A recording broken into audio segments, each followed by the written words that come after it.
Okay, चलो next भी directly question start करेंगे. Okay, so question number 1. AB and company and CD and company amalgamated with effect from 1st April 2014. Their balance sheet as on 31st March 2014 was as under. So total कितने companies है? तो first company का नाम क्या है? AB and company. दूसरे company का नाम है CD and company. And they merge together and start a new company that is called as a ABCD company. Okay. Both the firms amalgamated subject to the following terms. देखो हम लोग ने सबसे पहले बोला था, तुम लोगों ने कैलकुलेट क्या करना है? पीसी. सो कोई भी क्वेश्चन अगर एग्जाम में आता है तो सबसे पहले अमलगमेशन में तुम लोगों को कैलकुलेट करना है पीसी. तो पीसी कैलकुलेट करने का एक फॉर्मूला है, that is the first one. देखो यहाँ पे बोर्ड है, that is the PC calculate करने का formula. That is the first column is the particular, जहां पे हम लोग क्या लिखने वाले? Assets minus liabilities. Then the second column AB and company का एसेट्स आएगा. थर्ड कॉलम जो है सीडी एंड कंपनी के एसेट्स एंड लायबिलिटीज लिखेंगे. दोनों का अगर टोटल करना है तो दैट इज द एबीसीडी. जो भी ABCD ABN company and CDN company. Suppose ABN company का फर्नीचर है 50,000, सीडीएन कंपनी का फर्नीचर है 30,000, तो टोटल 80,000. तो इट्स वेरी सिंपल, वहां पे रिकॉर्ड करना है. तो चलो कैलकुलेटर ओपन करो. कैलकुलेटर में वन बाय वन. और मैंने बताया था एसेट्स का कौन सा वैल्यू लेना है? Revalued amount. देखो यहाँ पे तुम लोग को जो क्वेश्चन दिया रहेगा, so this is our question. यहाँ पे एसेट्स दिए हैं, लायबिलिटीज दिए हैं, एंड वेरी इंपॉर्टेंट यहाँ पे एडजस्टमेंट में एसेट्स का रीवैल्यूएशन अमाउंट दिया है. तो अगर जिसके ऊपर एडजस्टमेंट दिया रहेगा, तो जिसके ऊपर एडजस्टमेंट है उसका कौन सा वैल्यू लेंगे? Revaluation amount. Revaluation amount it means current value. अरे सिंपल लॉजिक है. लास्ट ईयर फर्नीचर का वैल्यू था 1 लाख. एक साल के बाद फर्नीचर का वैल्यू 1 लाख रहेगा क्या? नहीं. लैंड एंड बिल्डिंग का वैल्यू था 50,000, सो उसका एप्रिशिएट हुआ रहेगा, मे बी डेप्रिशिएट हुआ रहेगा. That is all information which is given in the question. उसके अकॉर्डिंगली करेंगे. एक ही एसेट वैसा है जहां पे उसका वैल्यू हमें बुक वैल्यू पे रिकॉर्ड करना है, that is cash and bank. Cash and bank का कभी भी रीवैल्यूएशन होता नहीं है. So always remember, cash and bank का जो वैल्यूएशन होता है वो ऑलवेज तुम लोग को बुक वैल्यू पे रिकॉर्ड करेंगे. Okay. Okay, so let's start. All the assets and liabilities of both the firms shall be taken over by the new firm. First one, land and building shall be appreciated by 20%. So land and building का value कितना लेना है? 20%. Plant and machinery shall be depreciated by 10%. अभी land and building सिर्फ ABN company का है और plant and machinery CDN company का ही दिया. प्लांट एंड मशीनरी के बाद stock of ABN company shall be increase by 50,000. Increase by 50,000 मतलब 50,000 से इंक्रीज हो गया. ओके. तो वन बाय वन इसके ऊपर भी एडजस्टमेंट है. स्टॉक ऑफ सीडीएन कंपनी का भी एडजस्टमेंट दिया है, डेटर्स का भी दिया है, दोनों कंपनी का गुडविल भी दिया है. गुडविल इज अवर एसेट, तो गुडविल अलग से रिकॉर्ड करना है लास्ट में एसेट में. इन्वेस्टमेंट का वैल्यू दिया है दोनों कंपनी का. Okay, so let's start. Okay fine. सबसे पहले हम लोग लिखेंगे वन बाय वन. मुझे एक एक एसेट्स का अमाउंट बता जाओ, रीवैल्यूएशन अमाउंट. कैलकुलेटर ओपन करो और कैलकुलेटर पे कैलकुलेट करके बताओ. सो that is the first one. यहाँ पे हेडिंग देंगे assets taken over. Assets taken over. So one by one जितने एसेट दिए, जो कंपनी का एसेट्स नहीं रहेगा वहां पे डैश. तो फर्स्ट वन है land and building. Land and building. Tell me land and building company का, एबीएन कंपनी का अमाउंट कितना आएगा? एप्रिशिएटेड बाय 20% है ना. So 2,80,000 plus 20%. कैलकुलेटर वरती कैलकुलेट जेव्हा करणार आहे तेव्हा तुम्ही डायरेक्ट करा. 2,80,000 प्लस 20% कितना आया? 3,36,000. सीडीएन कंपनी का तो नहीं दिया, डायरेक्ट टोटल भी लिखेंगे यहाँ पे 3,36,000. Okay, so next one. Next company का दिया है plant and machinery. Plant and machinery. Plant and machinery का बुक वैल्यू कितना दिया है क्वेश्चन में? 8 lakhs. 8 lakhs अमाउंट दिया है और उसका बोला डेप्रिसिएटेड बाय 10%. तो कितना आएगा? 8,18,000. Depreciated 7,20,000. 8 लाख माइनस 10%. देखो फॉर्मूला इजी है. जब भी तुम लोग को एप्रिसिएटेड बोला रहेगा तो प्लस करके वो परसेंटेज लिखेंगे, डेप्रिसिएट बोला रहेगा तो माइनस करके डायरेक्ट परसेंटेज लिखेंगे। तो अमाउंट आएगा 7,20,000 और एबीसीडी कंपनी में भी amount same 7,20,000 because AB and company का एसेट्स का अमाउंट दिया नहीं। द नेक्स्ट वन स्टॉक, एक एक सीक्वेंस में हम लोग रिकॉर्ड करते जाएंगे। स्टॉक का तो डायरेक्ट अमाउंट दिया है, stock ABN company shall be increase by 50,000 ना, सो एबीएन कंपनी का अमाउंट है 3 लाख, सो 3 लाख का कितना आएगा 3,50,000 इंक्रीज बाय 50,000, दैट मींस 50,000 से क्या हो गया बढ़ गया, इंक्रीज हो गया। Next one stock of CD and company shall be taken at 4,50,000, so that amount is directly given, so directly recorded as 4,50,000, 3,50,000 plus 4,50,000 total comes to 8 lakhs, so total column 8 lakhs। Next one stock के बाद debtors, debtors of AB and company shall be decreased by 10,000, 2 lakh minus 10,000, 1,90,000, and the second one debtors shall be taken CD and company का 3,80,000, so that is directly amount is given 3,80,000, okay, so 1,90,000 plus 3,80,000 total comes to 5,70,000, 1,90,000 plus 3,80,000 total comes to 5,70,000, clear. So debtors के बाद cash and bank sequence में जाते हैं। Cash and bank का always कौन सा value लेना है, book value. Always remember cash and bank का हमेशा बुक वैल्यू पे ही रिकॉर्ड करना है, उसका रिवैल्यूएशन अमाउंट कभी भी क्वेश्चन में नहीं दिया रहेगा। So cash and bank and the cash and bank amount is 1,20,000 of AB and company, 1 lakh of CD and company. The total comes to 2,20,000. Okay, next one investment. Investment दोनों का value amount question में दिया है। So investment of AB and company shall be taken over at rupees 2,80,000 and CD and company shall be taken over at 3,60,000. So 2,80,000 of AB and company, 3,60,000 of CD and company. Total comes to 6,40,000. देखो ये recorded assets हो गए जो हम लोग ने question में दिए थे, वो एक एडजस्टमेंट में दिया, दैट इज द गुडविल। देखो समटाइम्स क्या होता है, हम लोग कोई कंपनी का बिजनेस टेक ओवर करते हैं तो वो कंपनी के बिजनेस का कुछ तो वैल्यूएशन रहेगा, सिंपल लॉजिक है ना, तुम लोगों को पता है ना, ब्रांड वैल्यू। अगर उनका वैल्यू मार्केट में है, डिमांड है, तो अगेंस्ट में उसको क्या पेमेंट करना पड़ेगा, goodwill. So goodwill is the reputation of the business. जो कंपनी का रेपुटेशन है उनके बेसिस पे हमें उनको गुडविल का अमाउंट पेमेंट करना है। सो गुडविल अमाउंट यहाँ पे रिकॉर्ड करेंगे, that is the goodwill of AB and company, that is 1 lakh, and CD and company is 2 lakh. Total comes to 3 lakh. Okay, fine. So now it's your time. Total assets करो सभी का, ठीक है, सभी assets का total करना है, that is the total assets. Total assets of AB and company, CD and company, and ABCD and company. First AB and company का assets का amount कितना है, 13,76,000. ओके, वेरीफाई करा परत एकदा, 13,76,000 सबका सेम अमाउंट आना चाहिए। The second one CD and company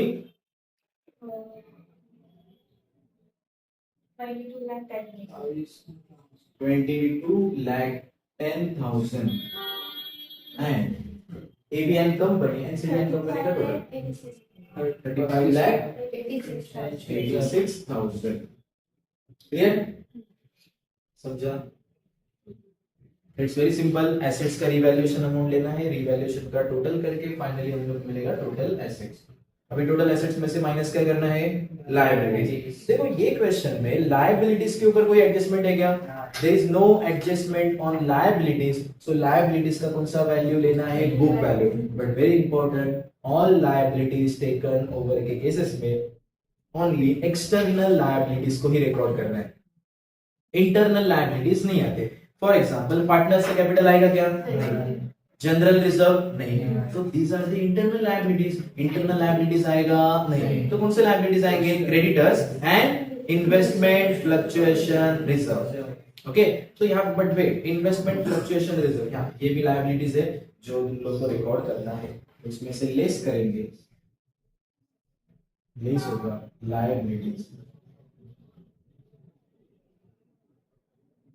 हाँ बट वेट, तुम लोग को इन्वेस्टमेंट फ्लक्चुएशन रिजर्व जो है ना, ये भी कंपनी का एक रिजर्व सी है, तो ये भी तुम लोग को लायबिलिटीज में नहीं आएगा, एक्सटर्नल लायबिलिटीज कैटेगरी में नहीं आता। ये अलग से जब हम लोग लेजर बनाएंगे ना, आगे लेजर का एक फॉर्मेट है, इन्वेस्टमेंट फ्लक्चुएशन रिजर्व। पहले मैं इसको एक्सप्लेन करता हूँ होता क्या है।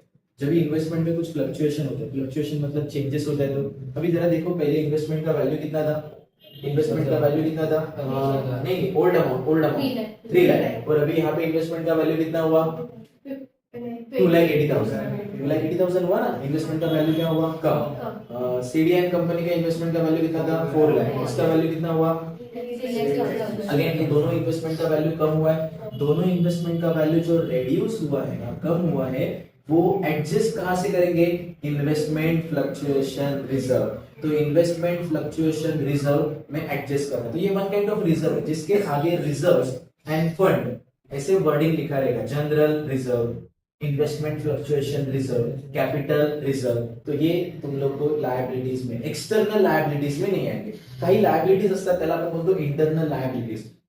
इंटरनल लायबिलिटीज मतलब क्या, एक क्रेडिटर्स नहीं, पार्टनर्स का कैपिटल हो गया, जनरल रिजर्व हो गया, ठीक है। उसके बाद तुम लोग का ये इन्वेस्टमेंट फ्लक्चुएशन रिजर्व, तो this is the internal liabilities. तो ये लायबिलिटीज में नहीं आएगा, तो लायबिलिटीज में बस एक ही है, क्या है, क्रेडिटर्स। इसका टोटल करने का तो जरूरत ही नहीं क्योंकि एक ही लायबिलिटीज है। तो क्रेडिटर्स का अमाउंट है 7,50,000 एंड यहाँ पे 13,40,000, क्लियर।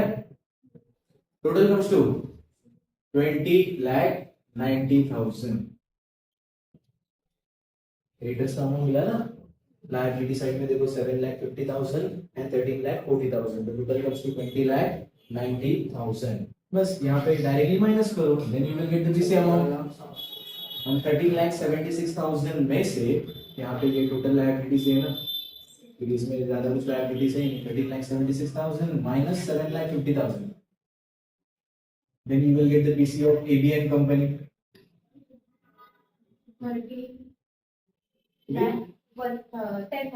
13 लाख, 13 लाख कैसे है, 13,76,000 माइनस 7,50,000, सो अमाउंट डिफरेंट आएगा 6,26,000। अमाउंट तुम लोग प्रॉपर कैलकुलेटर से कैलकुलेट करो ना, हाँ सिंपल है, 22,10,000 माइनस 13,40,000 कितना आएगा, तुम भी कैलकुलेट कर सकते हो, मैं ऊपर कैलकुलेट करूँ साथ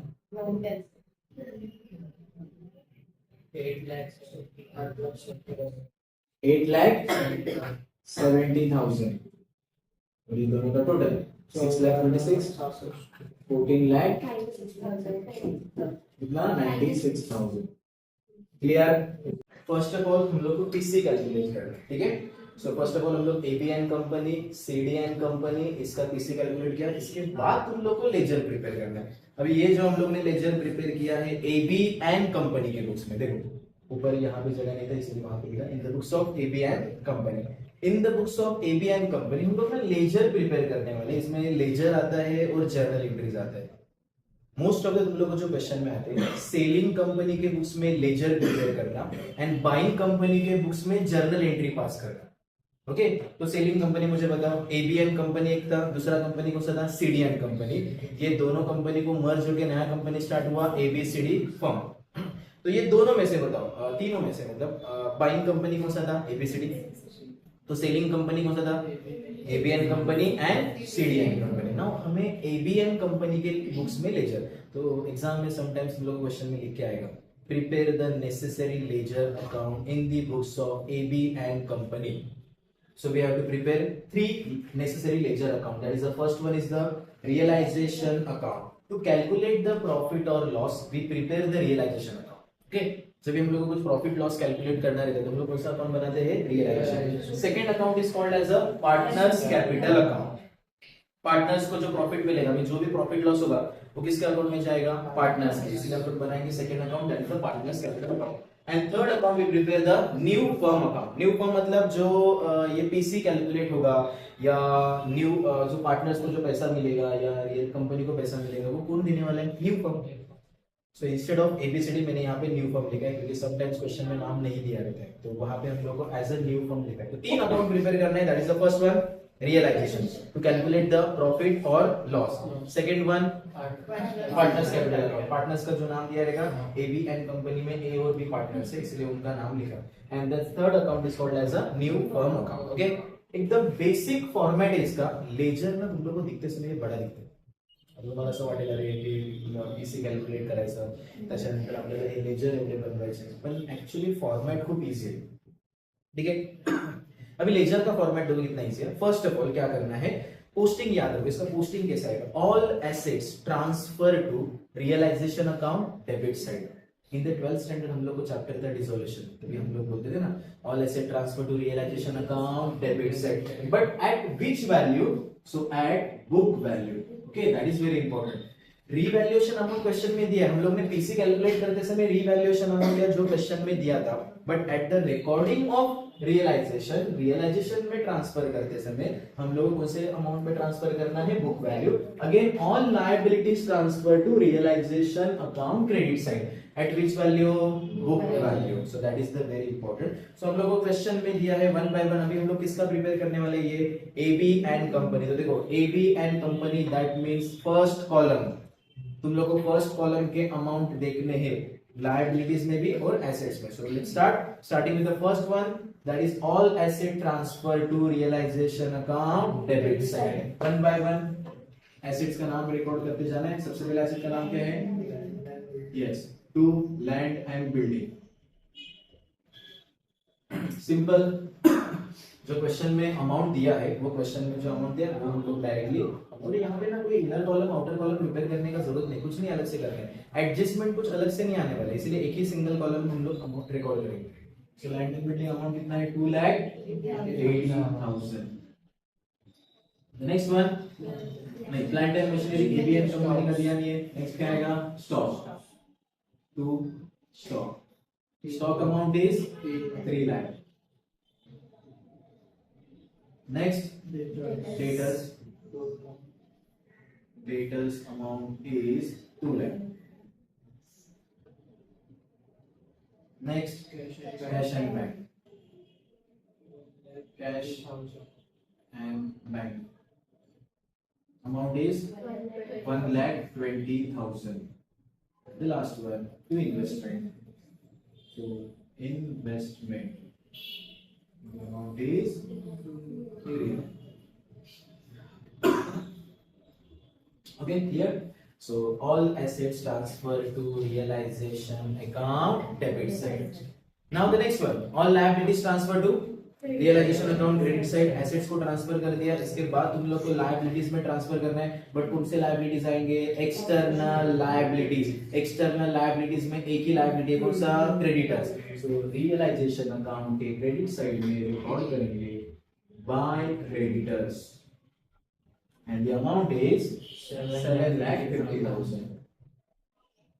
क्लियर? तो ये फॉर्मेट बहुत इजी है. फॉर्मेट में याद रखना है. All asset transfer to realisation account debit side. Liabilities transfer to realisation account credit side. कौन से liabilities? External liabilities. Wait total बात नहीं करते.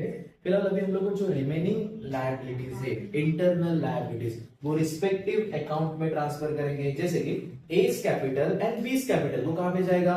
पार्टनर्स कैपिटल अकाउंट के क्रेडिट साइड में. नॉर्मली हम लोग क्रेडिट साइड में ट्रांसफर करते हैं. सो पार्टनर्स कैपिटल अकाउंट के क्रेडिट साइड में लिखो by balance brought down. By balance brought down. A's capital amount is given, that is 1 lakh and B's capital is 2 lakh. A's capital is 1 lakh, B's capital is 2 lakh. Next one, general reserve 1 lakh का दिया है. Now in this question ratio is not given, so we assume that 1:1, that is the equal ratio. If the ratio is not given in the question, so we assume that that is the equal ratio. So general reserve distributed equally by general reserve. The amount is 1 lakh, that means 50,000 and 50,000. Next one, creditors is already transferred. Now very important, now listen carefully. Investment fluctuation reserve. ठीक है, अभी यहाँ पे ध्यान दें. Investment fluctuation reserve का amount question में कितना दिया है? 50,000. Okay, now 50,000 normally if there is no adjustment in on the investment, but investment में कुछ फ्लक्चुएशन नहीं हुआ है तो हम लोग कुछ प्रॉब्लम ही नहीं था. बट तुम लोग को ये क्वेश्चन में इन्वेस्टमेंट का वैल्यू कम हुआ है ना, तो जो लॉस हुआ हमें वो लॉस कहां से एडजस्ट करेंगे? ये इन्वेस्टमेंट फ्लक्चुएशन रिजर्व में से एडजस्ट करेंगे. तो कैसे एडजस्ट करना है, इसका पोस्टिंग कैसे करना है? देखो पहले हम लोग का इन्वेस्टमेंट का एक्चुअल वैल्यू कितना था? एबीएन कंपनी का 3 लाख, बट हम लोग ने रीवैल्यूड में कैलकुलेट किया था इन्वेस्टमेंट एबीएन कंपनी का कितना हुआ? 2,80,000. देखो 3 लाख का 2,80,000 हुआ, मतलब कितने से कम हुआ? 20,000. तो इन्वेस्टमेंट फ्लक्चुएशन में से 20,000 क्या हो जाएगा? माइनस. और हमें कितना यूज करने मिलेगा? 30,000. अब ये 30,000 में से ए एंड बी में डिस्ट्रीब्यूट करेंगे इक्वली 15 यहाँ पे लिखो बाय इन्वेस्टमेंट, पूरा नाम लिखना है, investment fluctuation reserve. Bye investment fluctuation reserve. And the amount is 15,000 in A column, 15,000 in B column. Clear? ठीक है, तो 30,000 को डिस्ट्रीब्यूट किया 15,000 एंड 15,000. नाउ 20,000 का इफेक्ट तो लिखना पड़ेगा ना. इट इज अवर लॉस, वो हम लोग को ट्रांसफर तो करना पड़ेगा. नॉर्मली हम लोग एसेट कहाँ पे ट्रांसफर करते हैं? यहाँ पे लिखा है ना इन्वेस्टमेंट. तो वो जो तुम लोग का इन्वेस्टमेंट फ्लक्चुएशन रिजर्व है वो कहाँ पे जाएगा? रियलाइजेशन अकाउंट के क्रेडिट साइड में. ओके, सो रियलाइजेशन अकाउंट की क्रेडिट साइड में लिखो बाय इन्वेस्टमेंट. एक्चुअली ना लायबिलिटी साइड वाला जो भी अमाउंट दिया रहेगा वो क्रेडिट साइड में ही ट्रांसफर होता है. कोई भी टाइप का रिजर्व, एक तो पार्टनर्स कैपिटल अकाउंट की क्रेडिट साइड में जाएगा या फिर रियलाइजेशन अकाउंट में, वो भी इन्वेस्टमेंट फ्लक्चुएशन रिजर्व, क्योंकि ये एडजस्ट होता है. By investment fluctuation reserve account and the amount is कितना ट्रांसफर होगा यहाँ पे? 20,000. Okay, the investment fluctuation reserve account amount is 20,000. Clear? तो all assets and liabilities transfer हो गया. सबसे पहले देखो स्टेप नंबर 1, ये जो रिकॉर्डेड बैलेंस शीट है liability side and asset side, पहले इसको ट्रांसफर करेंगे. पहले क्या ट्रांसफर किया? Assets. All asset transfer to realisation account debit side. In external liabilities transfer to realisation account credit side. फिर इंटरनल लायबिलिटीज को ट्रांसफर किया, मतलब बैलेंस शीट पूरा नील हो गया. इसके बाद आते हैं एडजस्टमेंट. एडजस्टमेंट अभी यहाँ पे हम लोग को क्वेश्चन लिखने का जरूरत नहीं है. जो एडजस्टमेंट रहेंगे, एडजस्टमेंट मतलब सबसे पहला रिकॉर्डिंग ऑफ पीसी. जो इतना मेहनत करके हम लोग ने पीसी कैलकुलेट किया, मुझे बताओ एबी एंड कंपनी का पीसी का अमाउंट कितना है? 6,26,000. नाउ रिकॉर्डिंग ऑफ पीसी, इसका इफेक्ट रहेगा. फर्स्ट इफेक्ट रियलाइजेशन अकाउंट के क्रेडिट साइड में, रियलाइजेशन अकाउंट के क्रेडिट साइड में न्यू कंपनी का नाम बाय न्यू फर्म अकाउंट. किसी अमाउंट दिया किसने? न्यू कंपनी ना. सो न्यू कंपनी का नाम लिखेंगे, that is by new firm account. कितना अमाउंट आएगा? 6,26,000. ब्रैकेट में मेंशन करो, that is the PC amount. तुमको पता चलेगा ये पीसी का अमाउंट है. ओके, एवरी एडजस्टमेंट कितने इफेक्ट रहते हैं? 2. रियलाइजेशन अकाउंट के क्रेडिट साइड में रिकॉर्ड किया by new firm account. So new firm account के डेबिट साइड में टू रियलाइजेशन अकाउंट.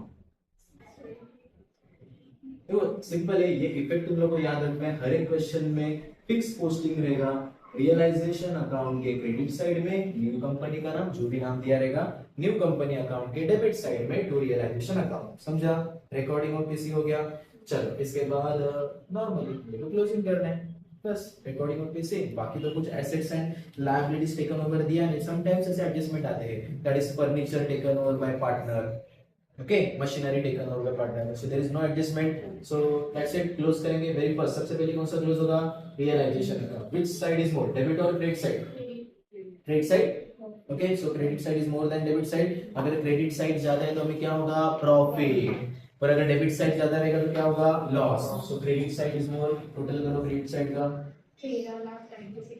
13,96,000, वेट हम दोनों साइड में तो सेम अमाउंट लिख रिकॉर्ड करेंगे, 13,96,000 लेजर का रूल पता है ना, जो अमाउंट बड़ा है वो दोनों साइड में सेम अमाउंट आएगा, 13,96,000।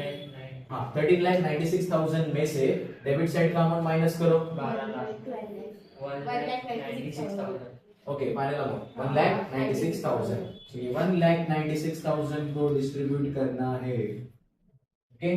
देखो कोई एडजस्टमेंट तो बाकी नहीं रह गया, सभी एडजस्टमेंट को हम लोगों ने ट्रांसफर कर दिया, 13,96,000 में से ये डेबिट साइड का टोटल माइनस किया तो अमाउंट है 1,96,000, रेशियो इक्वल है ना, तो ये ट्रांसफर करेंगे to partners capital account, to partners capital account A and B, okay, just tell me 1,96,000 divided by 2, that comes to 98,000, A के अकाउंट में जाएगा 98,000, B के अकाउंट में जाएगा 98,000, clear, okay.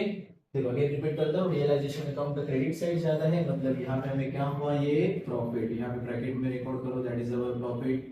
if credit side is more than debit side then you will get the profit, but if debit side is more than credit side then you will get the loss, वो भी हम लोग partners capital में transfer करेंगे, okay. Now cross में transfer होता है ना, रियलाइजेशन के डेबिट साइड में रिकॉर्ड किया टू पार्टनर्स कैपिटल अकाउंट, तो पार्टनर्स कैपिटल अकाउंट के क्रेडिट साइड में by realisation account, realisation account, and that amount is 98,000। देखा जाए तो डेबिट साइड में कुछ है नहीं, तो क्रेडिट साइड का टोटल करेंगे and the balance amount transfer to which account, new form, तो डायरेक्टली न्यू फॉर्म में हम लोग ट्रांसफर करेंगे। करो टोटल, ए का टोटल कितना है, 2,63,000, क्रॉस वेरीफाई भी करो बाकी लोग, एंड बी का 3,63,000, ए का टोटल आया 2,63,000, बी का टोटल आया 3,63,000। नाउ क्लोज करते हैं यहाँ पे 2,63,000, 3,63,000, okay. So balance amount same amount रहेगा and the balance amount transfer to new firm account, okay. देखो फर्स्ट अकाउंट कौन सा क्लोज करना है, रियलाइजेशन अकाउंट, सेकंड अकाउंट कौन सा क्लोज करना है, partners capital account, and partners capital account का बैलेंस कहां पे जाएगा, new firm account, new firm account में balance amount 2,63,000 and 3,63,000, okay. Partners capital account के डेबिट साइड में रिकॉर्ड किया to new firm account, so new firm account के credit side में दोनों पार्टनर्स का सेपरेट नाम लिखेंगे, by s capital account, post पे एस लगाओ, by s capital account, the amount is 2,63,000,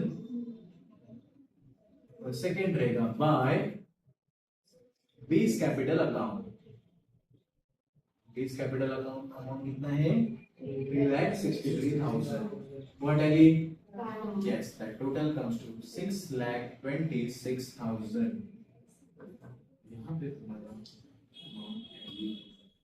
okay, that's it, done, easy है ना।